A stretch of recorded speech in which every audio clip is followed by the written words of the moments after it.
Hello, I'm Jill Williamson, and I'm talking to you about how to format your manuscript for submission. This is part 2 of a 5-part series, so bear with me as you might be a little concerned where we left off last time, but we're going to fix it all, and it's going to be all good. So right now what we're going to work on is formatting our page breaks. I've seen a lot of manuscripts come in when I worked as an editor that didn't have page breaks. What they had instead was the author had just hit the return or enter key again and again and again to get a chapter to start on a new page.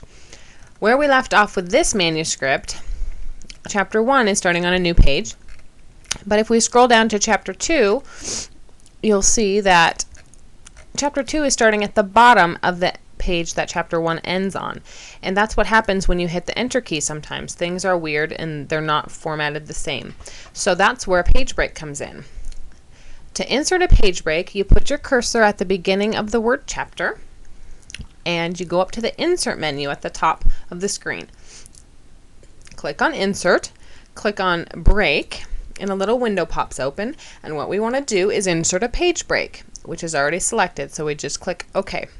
That will automatically bump chapter 2 down to a new page. The next thing we want to do is make sure all our chapters are bumped down to a new page.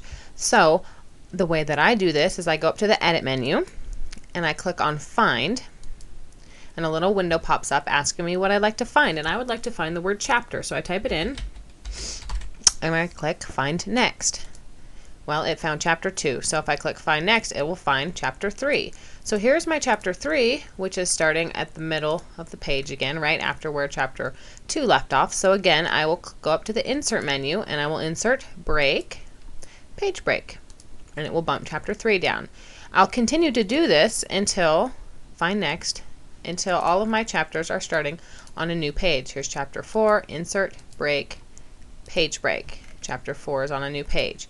Then I'll find next and find chapter 5. And here's chapter 5. And you continue doing that until you find all your chapters are started on a new page. The next thing we're going to talk about is how to format our paragraphs.